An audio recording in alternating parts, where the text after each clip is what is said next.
Hey guys, welcome back to my channel. आज की video में हम बात करने वाले हैं एक ऐसी प्रॉब्लम की जो बच्चों को ही नहीं, वो बड़ों को भी बहुत ज़्यादा दिक्कत देती है। हम बात करने वाले हैं कॉन्स्टिपेशन की।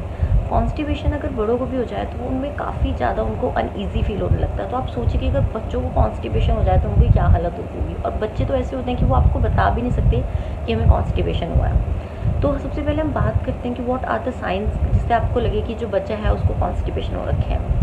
जो बच्चे का पैटर्न होता है पॉटी करने का, अगर वो चेंज हो जाता है, इफ़ इन केस जो आपका बच्चा है वो पहले दिन में 3 से 4 बार पॉटी कर रहा था, लेकिन अब आपका बच्चा सिर्फ 1 बार पॉटी कर रहा है, आप देख रहे हैं कि बच्चे को पॉटी करते हुए पेन फील हो रहा है, या बच्चा रो रहा है, या फिर बच्चा जो पॉटी पास कर रहा है वो बहुत ज़्यादा हार्ड है या बहुत ज़्यादा ड्राई है। वह सिनेरियो में क्या होता है कि बच्चे की वो पॉटी जो है, जब वो पॉटी कर रहा होता है उसमें ब्लड आने लगता है। तो मैं कुछ होम रेमेडीज़ आपके साथ शेयर करती हूँ जो मैंने अपनी बेटी साक्षी के लिए यूज़ की थी, और वो मुझे कहीं ना कहीं काफ़ी ज़्यादा यूज़फुल है। मैं अभी भी उनको अपनी बेटी के लिए यूज़ करती हूँ। अब मेरी बेटी 19 मंथ्स की हो चुकी है और टचवुड उसको कभी भी कॉन्स्टिपेशन की प्रॉब्लम नहीं आई है। तो मैं आपके साथ सबसे पहले कुछ फ्रूट शेयर करूँगी जो मैं अभी भी रेगुलर बेसिस पे हम कोशिश करते हैं कि हम साक्षी को दें, जिससे कि हम कॉन्स्टिपेशन के साथ डील कर सकें। प्रून्स एंड पपाया, ये दो ऐसे फ्रूट्स हैं जो गाइस आपको अपने बेबी की डाइट में इंक्लूड करने ही करने हैं। आप उसको किसी भी फॉर्म में कीजिए, आप स्मूदी बना दीजिए, या फिर आप प्रून्स का जूस अवेलेबल होता है, आप बच्चों को वो दे दीजिए। बट आप कोशिश कीजिए कि आप इन दो चीज़ों को, दो फ्रूट्स को अपने बच्चे की डाइट में ज़रूर इंक्लूड कीजिए। पपीता तो आपको पता होगा कि बड़ों के लिए भी बोलते हैं कि जब हम लोगों को कभी कॉन्स्टिपेशन हो जाता है तो हमें बोलते हैं कि आप पपीता खा लो, आपका पेट साफ़ हो जाएगा। आपको कॉन्स्टिपेशन की प्रॉब्लम है तो काफ़ी हद तक रिलैक्स हो जाता है उस चीज़ को लेके। तो आप बच्चे को स्मूदी दे सकते हैं। मैं तो अभी भी मेक श्योर करती हूँ कि प्रून जूस अपनी बेटी को दूँ। Prune is work like a wonder. अगर आपके बच्चे को कॉन्स्टिपेशन है तो अगर आप प्रून का जूस देते हैं बच्चे को, 1 से 2 दिन छोड़ के हफ्ते में 2-3 बार आप बच्चे को दे सकते हैं। आप नोटिस करेंगे 4 से 5 घंटे में बच्चा जो है उसको इस प्रॉब्लम से काफ़ी ज़्यादा रिलैक्स फील होने लगेगा। और अगर उसको कहीं पेन है पॉटी करते टाइम तो उसका रिलैक्स हो जाएगा।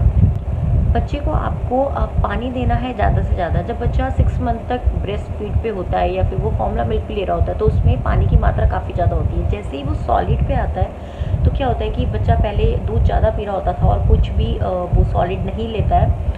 अब ऑल ऑफ सडन 6 मंथ के बाद हम उसको फूड इंट्रोड्यूस कर देते हैं तो क्या होता है, पानी की मात्रा कम हो जाती है और सॉलिड की मात्रा ज़्यादा हो जाती है। तो बच्चे का जो फूड पैटर्न होता है वो भी सडनली चेंज हो जाता है। उस वजह से क्या होता है कि फ्लूइड आपकी बॉडी में, बच्चे की बॉडी में कम हो जाता है और उसका रिजल्ट होता है कॉन्स्टिपेशन। तो आप बच्चे को फ्लूइड किसी भी फॉर्म में दे सकते हैं। उसको आप छाछ दीजिए, आप ब्रेस्ट फीड पे आप उस बच्चे को रखिए, आप उसको लस्सी दीजिए, किसी भी तरीके से। बट आपको ये ध्यान रखना है कि आपको अपने बच्चे के अंदर जो पानी की मात्रा है उसको कम नहीं होने देना है, फ्लूइड की जो मात्रा है उसको कम नहीं होने देना है। आपको बच्चे के अंदर ज़्यादा से ज़्यादा फ्लूइड रखना है जिससे कॉन्स्टिपेशन की प्रॉब्लम उसे ना हो। आप उसे थोड़े थोड़े टाइम पर पीने देने की आदत डालिए। आप कोशिश करिए, जो भी बच्चा सिपर से अगर पीना चाहता है, किसी भी तरह का सिपर अगर बच्चा लेना चाहता है तो आप उसके लिए अलग अलग तरह के सिपर लेके आइए।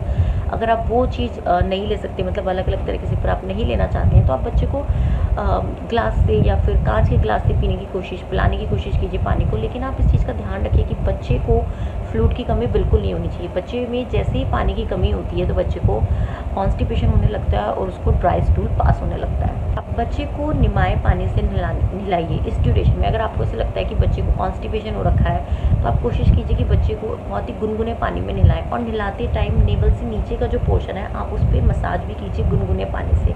आप ये भी कर सकती हैं, या फिर जैसे जब साक्षी को उसकी दादी नहलाती थी तो वो क्या करती थी, जो निमाया पानी होता है कॉटन के कपड़े से वो नेवल के नीचे उसको सेकती थी।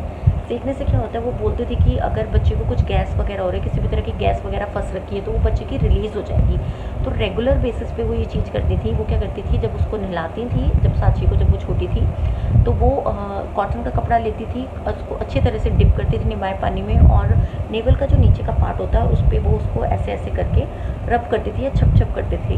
तो मैं उनको पूछती थी कि मम्मी आप ये क्यों करते हो, तो वो मुझे बोलती थी कि जो भी अगर बच्चे को गैस वगैरह हो जाती है, गैस की प्रॉब्लम हो जाती है तो वो बच्चे की रिलीज़ हो जाती है। तो आप भी ऐसे कीजिए, बच्चे को नहलाते टाइम आप बच्चे को खुद आप या तो हाथ से इस चीज़ को ईज़िली मसाज कर दीजिए, या कपड़ा, कॉटन का कपड़ा है आप उससे बच्चे को रब कीजिए।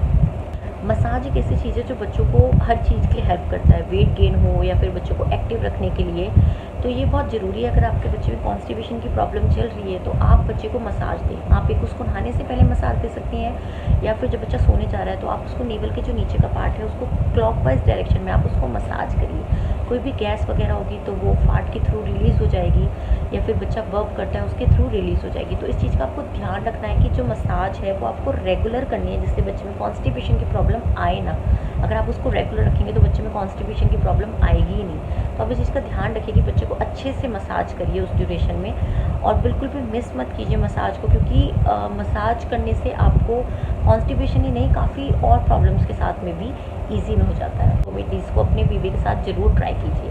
लेकिन अगर आपको ऐसा लगता है कि आपको जो बेबी है उनको इन होम रेमेडीज़ के साथ भी कोई रिलैक्स नहीं मिल रहा है, तो गाइज़ बच्चे के मामले में बिल्कुल भी डिले नहीं करना चाहिए। आपको तुरंत अपने डॉक्टर को जाके कंसल्ट करना चाहिए। और अगर आपको ऐसा लगता है कि जो कॉन्स्टिपेशन है वो काफ़ी टाइम से बच्चे को हो रहा है, आप ये होम रेमेडीज़ भी ट्राई कर चुकी हैं और आपको बच्चे को कोई इम्प्रूवमेंट आपको नहीं दिख रही है, बच्चे ने एकदम से खाना बंद कर दिया है, बच्चे की पॉटी में खून आ रहा है, या फिर बच्चे का वेट जो है वो सडनली गिरना शुरू हो गया है, तो इस कंडीशन में आपको इमीडिएट अपने डॉक्टर को कंसल्ट करना है, क्योंकि अब बच्चे के मामले में बिल्कुल भी रिस्क नहीं ले सकते। और वही मैं आपको भी सजेस्ट करूँगी कि बच्चे के मामले में आप एक हद तक आप होम रेमेडीज़ ट्राई कर सकते हैं, लेकिन उसके बाद अगर बच्चा फिर भी उन्हीं प्रॉब्लम्स के साथ जूझ रहा है तो इमीडिएटली आपको अपने डॉक्टर को कंसल्ट करना है। सो गाइज़, अगर आपको मेरी वीडियो अच्छी लगी हो तो प्लीज़ लाइक कीजिएगा, सब्सक्राइब कीजिए मेरे चैनल को। मिलती हूँ आपसे नेक्स्ट वीडियो में। चलते हैं।